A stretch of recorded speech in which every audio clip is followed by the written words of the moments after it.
जय श्री कृष्ण। आप सभी को आषाढ़ माह शुक्ल पक्ष देवशयनी एकादशी की ढेरों शुभकामनाएं।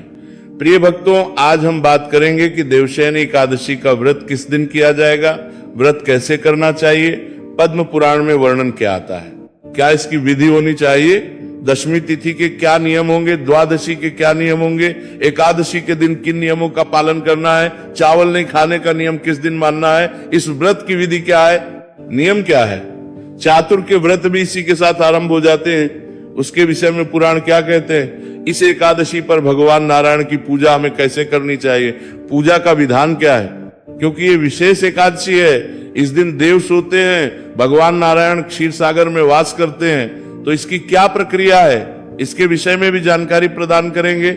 शुभ मुहूर्त क्या रहेगा यह भी बताएंगे। इस प्रकार से संपूर्ण जानकारी आने वाली देवशयनी एकादशी से संबंधित इस वीडियो में प्रदान की जाएगी। आपसे निवेदन है कि वीडियो यदि थोड़ा सा भी उपयोगी लगे तो एक बार लाइक अवश्य कीजिएगा। परमेश्वर वासुदेव कृष्ण आपके व्रत को सफल करें। कमेंट बॉक्स में अवश्य लिखिएगा जय श्री हरि या ओम नमो भगवते वासुदेवाय। आप देख रहे हैं प्राचीन मार्ग टीवी ज्योतिष संस्थान का प्रतिष्ठित यूट्यूब चैनल प्राचीन मार्ग टीवी। धार्मिक चैनल पर नए हैं तो सब्सक्राइब कीजिएगा।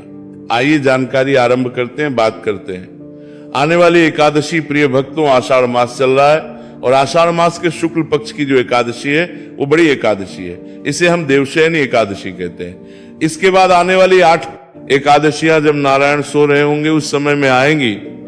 ये एक ऐसी एकादशी है जिस पर भगवान नारायण जागृत अवस्था में आशीष देने के लिए इस एकादशी का व्रत प्रत्येक मनुष्य को करना चाहिए, ऐसा पुराण कहते हैं। जब महाराज युधिष्ठिर ने पूछा भगवान श्री कृष्ण से कि प्रभु इस एकादशी की विधि क्या है, ये एकादशी करनी चाहिए, इसका क्या फल है, तो भगवान श्री कृष्ण कहते हैं कि हे राजन, आषाढ़ मास के जो शुक्ल पक्ष की एकादशी है जिसको शयनी एकादशी कहते हैं, ये एकादशी बड़ी पुण्यमयी है, स्वर्ग एवं मोक्ष प्रदान करने वाली है, सब पापों को हरने वाली तथा उत्तम गति प्रदान करने वाली है। इस एकादशी का व्रत प्रत्येक मनुष्य नर नारी को करना चाहिए। ये जो एकादशी उत्तम गति प्रदान करती है, जो पृथ्वी पर रहता है मनुष्य उसे उत्तम जीवन प्रदान करती है। उत्तम जीवन से भी प्राय है कि इसमें सुख संपत्ति ऐश्वर्य वैभव पुत्र पौत्र आदि सब कुछ देने वाली एकादशी है। भगवान कृष्ण कहते हैं कि इस एकादशी पर अर्थात हरिशयनी एकादशी के दिन मेरा एक स्वरूप राजा बलि के यहाँ रहता है और दूसरा स्वरूप क्षीर सागर में शेषनाग की सैयाओं तब तक शयन करता है जब तक आगामी कार्तिक एकादशी नहीं आ जाती, अर्थात कार्तिक शुक्ल पक्ष देव उठनी एकादशी नहीं आ जाती। तो आषाढ़ मास की इस एकादशी से लेके और कार्तिक मास के शुक्ल पक्ष की देव उठनी एकादशी देवोत्थान एकादशी तक भगवान नारायण योग निद्रा में चले जाते हैं और क्षीर सागर में शयन करते हैं। और इन्हीं 4 महीनों में उनका एक स्वरूप राजा बलि के यहाँ भी शयन करता है। भगवान कहते हैं अतः मनुष्य को इन 4 महीनों में भली भांति धर्म का आचरण करना चाहिए और जो मनुष्य इस व्रत का अनुष्ठान करता है वह परम गति को प्राप्त होता है। मनुष्य को यत्न पूर्वक इस व्रत को अवश्य ही करना चाहिए।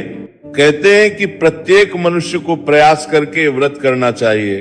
भगवान श्री कृष्ण उसके महत्व को बताते हुए कहते हैं कि हे युधिष्ठिर, जो मनुष्य इस दिन कमल मेरी पूजा करता है और व्रत करता है उसने मानो तीनों लोक और तीनों देवताओं का पूजन कर लिया, ये पुण्य प्राप्त होता है।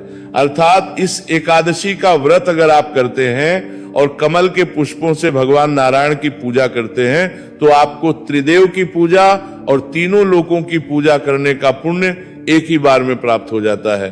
प्रिय भक्तों, ये मैंने एकादशी के महत्व का वर्णन किया कि क्यों महत्वपूर्ण है ये एकादशी, और ये वर्णन पुराण में भगवान श्री कृष्ण के द्वारा कहा गया है।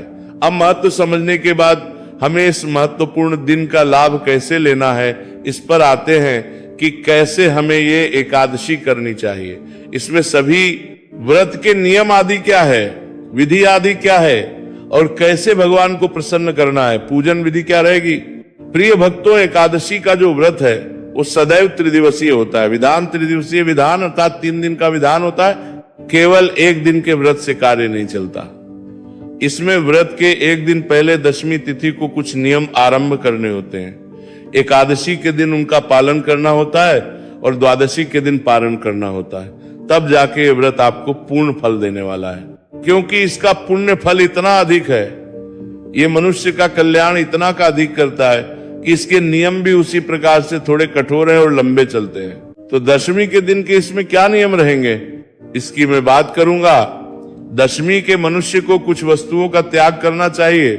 जो मनुष्य लहसुन प्याज आदि का सेवन करते हैं, दशमी के दिन ही उसका त्याग कर दें। जो लोग मदिरा का सेवन करते हैं, मांसाहार करते हैं और व्रत भी करते हैं, उन्हें भी मांसाहार और मदिरा का सेवन दशमी तिथि को ही बंद कर देना चाहिए।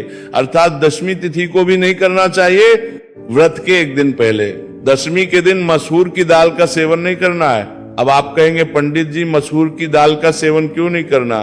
क्योंकि मसूर की को तामसिक भोजन माना गया है और प्रत्येक वो वस्तु जो तामस उत्पन्न करती है उसको दशमी तिथि को वर्जित कहा गया है, जिससे कि आपकी साधना में किसी प्रकार का भंग और किसी प्रकार की बाधा उत्पन्न ना हो। चाहे लहसुन प्याज है, ये सभी चीजें तामसिक तामस उत्पन्न करने वाली वस्तुएं हैं, इसीलिए इनको व्रत पूजन से दूर रखा जाता है।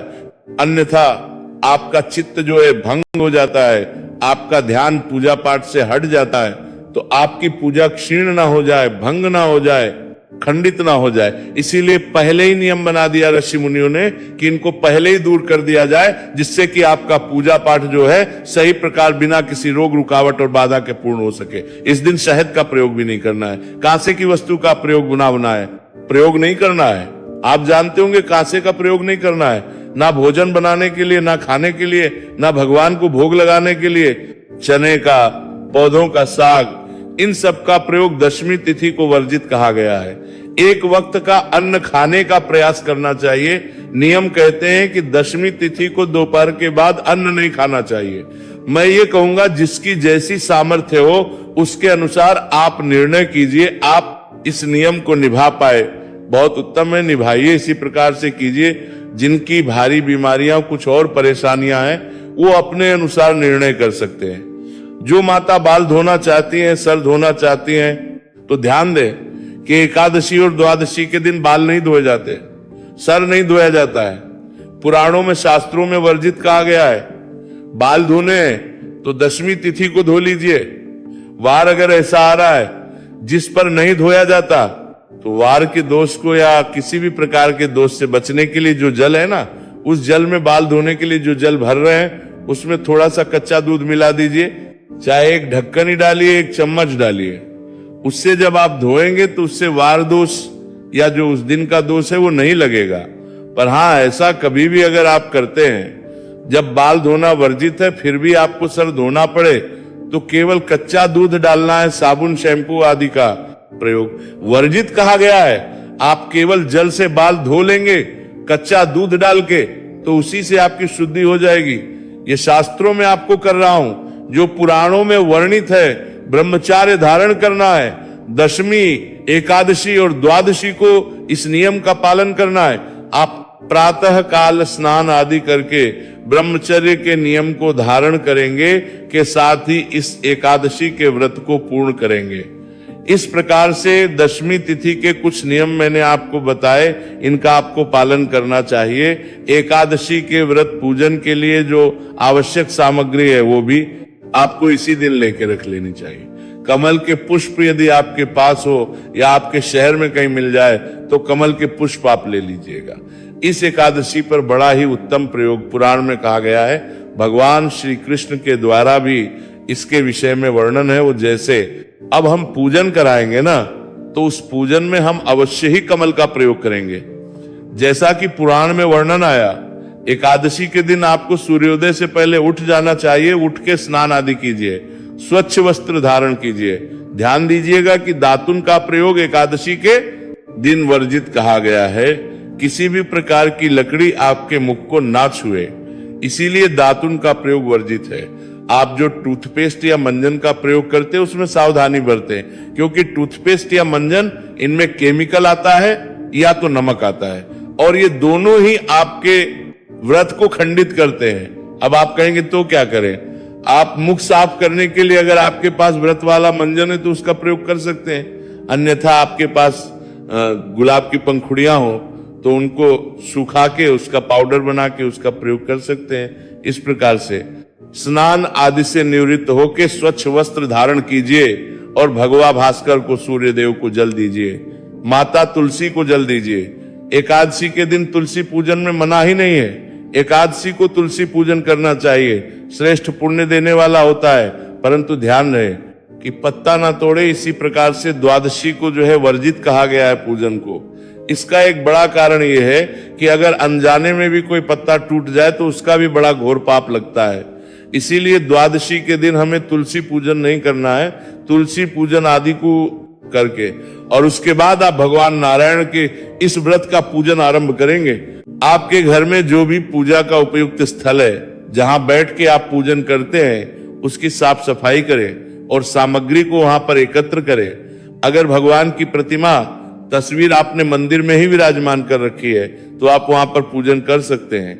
अन्यथा एक चौकी लगा के आराम से बैठ के विधान से पूजन कर सकते हैं। आइए सामग्री जान लेते हैं क्या क्या आवश्यक होगी आपके पास। एक चौकी होनी चाहिए भगवान को स्थापित करने के लिए, उस पर बिछाने लिए एक पीला वस्त्र लीजिएगा।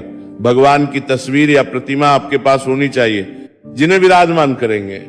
रोली, मौली, पान, सुपारी, पान सुपारी, पान के 2 पत्ते चाहिए। एक पत्ता चाहिएगा एकादशी के दिन, एक द्वादशी पारण वाले दिन पूजन में। लौंग, इलायची, सुपारी, 4 लौंग, 4 इलायची और 2 सुपारी की आवश्यकता होगी 2 दिन के पूजन में। धूप, दीप, नैवेद्य, दोनों दिन धूप का प्रयोग होगा। दोनों दिन दीपक जलेंगे और नैवेद्य भोग प्रसाद के रूप में फल, जो भी फल उपलब्ध हो वह लीजिएगा। ऋतु फलम अर्पित करेंगे। इसके अलावा ऋतु फल ना हो तो मिठाई ले सकते हैं, मिश्री ले सकते हैं, कुछ ना हो तो बताशा भी ले सकते हैं, जो आपके पास उपलब्ध हो जाएगी। ये सारी सामग्री एकत्र करनी है। पंचामृत बनाने के लिए थोड़ा सा कच्चा दूध, दही, घी, शक्कर और गंगा जल लेना है। शहद का प्रयोग नहीं करेंगे। ये सामग्री एकत्र करके जो आपका पूजा स्थल है वहां पर आसन लगा के पूर्व दिशा की ओर मुख करके या उत्तर दिशा की ओर मुख करके बैठ जाइए। एक लीजिए तांबे का, उसमें पहले थोड़ा सा गंगा जल भरिए, फिर शुद्ध जल भरिए। एक फूल के माध्यम से उस जल के छींटे दीजिए उस स्थान पर जहां बैठ के आपने पूजन करना है और जो सामग्री आप लेके आए हैं, इससे वह स्थान शुद्ध होगा, सामग्री पवित्र होगी।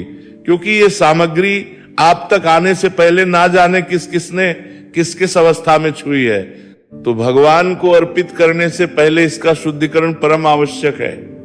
आप जल छींटे दीजिए। हम मंत्र पढ़ते हैं, ओम पवित्रा पवित्रो वा सर्वावस्था गतो पिवा यह स्मृत पुंडरी काक्षों स बाह्याभ्यंतरा शुचिया। इस प्रकार जल छींटे देके आपने स्थान को शुद्ध किया, सामग्री को पवित्र किया। चौकी लगाइए, चौकी पे पीला वस्त्र बिछाइए। भगवान नारायण की जो तस्वीर आपके पास है उन्हें विराजमान कीजिए। अगर प्रतिमा है तो प्रतिमा को विराजमान कीजिए। उनके सामने सीधे हाथ की ओर घी का दिया रखिए, विपरीत दिशा में धूप रखिए। गणेश जी महाराज आपके पास हैं तो उनको विराजमान कर सकते हैं, अन्यथा हम आरंभ में उनका ध्यान करके भी उनका पूजन कर लेंगे। इस प्रकार से आपने चौकी स्थापित कर ली है। अब जो लौटे हैं उसमें से थोड़ा सा जल किसी दूसरी कटोरी, पात्र, गिलास आदि में डाल लीजिए जो आपके आचमनी के लिए प्रयोग होगा, और उसमें एक छोटी सी आचमनी, एक छोटा सा चम्मच आता है वो डाल लीजिए। इससे 2-2 बूंद जल अपने हाथ पे लेना है और पी जाना है। एक मूत्र पे पहले हाथ पे जल लीजिए, हाथ धो लीजिए, हाथ धो के अब पान करेंगे। ओम माधवाय नमः 2 बूंद जल हाथ पे लीजिए, पी जाइए। ओम केशवाय नमः जल सीधे हाथ पे लेके पी जाइए। ओम नारायणाय नमः जल पुनः लीजिए और पी जाइए। ओम ऋषिकेशाय नमो नमः हस्तो प्रक्षालनो, हाथ धो लीजिए। हाथ धो के अपने आप को तिलक कीजिए, मौली बांधिए। पारिवारिक जन बैठकर यदि पूजन कर रहे हैं तो उन्हें भी तिलक कीजिए, मौली बांधिए। अब आप धूप दीप को प्रज्वलित करेंगे। शुभम करोति कल्याणम आरोग्यम धन संपदा शत्रु बुद्धि विनाशाय दीप ज्योतिर्नमो नस्तुते। धूप दीप जलाइए और व्रत पूजन का संकल्प कीजिए। संकल्प करने के लिए अपने सीधे हाथ पर जल लीजिए, पुष्प लीजिए, 1 रुपए का सिक्का दक्षिणा के रूप में कम से कम रखिए। अधिक जो रखना चाहे रख सकते हैं। 3 बार बोलिए ओम श्री विष्णु, ओम श्री विष्णु, ओम श्री विष्णु। अपना नाम, अपना गोत्र, जिस स्थान पर बैठकर संकल्प कर रहे हैं वहां का मकान नंबर, क्षेत्र का नाम, शहर का नाम, आषाढ़ मास से शुक्ल पक्ष एकादशी पुण्यतिथि, आयु आरोग्यता प्राप्त अर्थात सुख संपत्ति प्राप्त अर्थाय भगवान नारायण प्रसन्ना अर्थात श्री विष्णु। और यह संकल्प भगवान के चरणों में अर्पित कर दीजिए। इस प्रकार से आपने व्रत पूजन का संकल्प किया है, जो सभी को करना चाहिए। संकल्प करके भगवान नारायण का पूजन करेंगे। भगवान के सामने एक कटोरी या पात्र रख दीजिए, उसमें आप पूजा की सामग्री अर्पित करेंगे। जिनके पास प्रतिमा है वो प्रतिमा को किसी पात्र में विराजमान करके विधि विधान से स्नान आदि करा सकते हैं। मैं अब आगे की जो पूजन विधि है ना, वो बड़े संक्षेप में आपको, क्योंकि पूजा विधि का पूरा वीडियो मैं अलग से बनाऊंगा। यहां अगर मैं पूरी पूजा विधि बताऊंगा तो वीडियो हमारा 1 घंटे का हो जाएगा, क्योंकि पूजा विधि का जो मंत्र सहित जब हम पूजन करेंगे तो कम से कम 15 से 20 मिनट उसमें रखेंगे। सबसे पहले भगवान गणेश का ध्यान करेंगे, ध्यान मंत्र हम पढ़ेंगे। उसके बाद भगवान नारायण का ध्यान करेंगे, निवेदन करेंगे कि प्रभु आप यहाँ आए, विराजमान हो और पूजन को स्वीकार करें, अर्पित करेंगे। फिर स्नान कराएंगे, पंचामृत से स्नान कराएंगे। फिर पुनः शुद्ध योदक स्नान कराएंगे। वस्त्र के रूप में मौली अर्पित करेंगे। वस्त्र अर्पित करके यज्ञोपवीत अर्पित करेंगे। यज्ञोपवीत को तिलक कर लीजिएगा रोली कुंभकुम आदि से। फिर इत्र अर्पित करेंगे, भगवान को तिलक करेंगे। तिलक करके पुष्प अर्पित करेंगे, धूप दिखाएंगे, दीप दिखाएंगे। नैवेद्य भोग प्रसाद जो हमारे पास उपलब्ध है वह भोग प्रसाद अर्पित करेंगे। नैवेद्य अर्पित करने के बाद प्रभु को आचमनी और तांबुल अर्पित करेंगे। उसके बाद जो दक्षिणा चढ़ानी है वह चढ़ा के हाथ जोड़कर नमस्कार करेंगे और फिर एकादशी की कथा सुनेंगे। एकादशी की कथा के साथ आपको विष्णु शास्त्र नाम भी सुनना चाहिए और फिर आरती करनी चाहिए। आपकी सुविधा के लिए प्रत्येक एकादशी की कथा और विष्णु शास्त्र नाम तथा आरती एक ही वीडियो में मैं आपके लिए अपलोड करता हूं, जिससे कि आपको ये सब अलग अलग ढूंढनी ना पड़े, आपका समय भी बचता है। तो आप अगर 7 चैनल पर नहीं जुड़े हैं, नए हैं, तो अभी सब्सक्राइब कर लीजिए और जो घंटी का निशान वहां बना हुआ दिख रहा होगा ना, एक बेल आइकॉन, उसको अवश्य दबाइए, तभी आपको हमारे वीडियो प्राप्त होंगे। तो इस प्रकार से आरती आदि करके फिर आप नियम अनुसार दिन को व्यतीत करेंगे। इसमें सायंकाल को कीर्तन की बड़ी महिमा है, कीर्तन अवश्य करना है। जिनके यहाँ कीर्तन नहीं होता है उनके लिए मैं एक वीडियो अपलोड करता हूं, उसके द्वारा कीर्तन का लाभ ले सकते हैं। रात्रि काल को जागरण अवश्य करना चाहिए। रात्रिकालीन जागरण में सुने जाने वाले स्तोत्र पाठ का भी वीडियो मैं आपके लिए अपलोड करता हूं, उससे आप रात्रि जागरण का लाभ ले सकते हैं। और अगले दिन पालन के लिए सूर्योदय से पहले उठ जाना चाहिए, स्नान आदि करके, स्वच्छ वस्त्र धारण करके, और आपको पारण की पूजा करते हुए पारण करना चाहिए। ये इसके नियम है। पारण का जो वीडियो है मैं आपको बता ही दूंगा आगे अलग से बना के। अब बात करते हैं कि इस एकादशी का व्रत करना कब है। प्रिय भक्तों, ये एकादशी तिथि आरंभ हो रही है 24 जुलाई को प्रातः काल 9:12 पर और 25 जुलाई को 11:34 पर सुबह ये समाप्त हो जाएगी।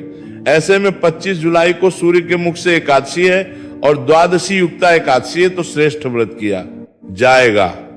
25 जुलाई को चावल नहीं खाने के नियम 24 तारीख से ही आरंभ हो जाएंगे। 24 को भी चावल नहीं खाने, 25 को भी चावल नहीं खाने।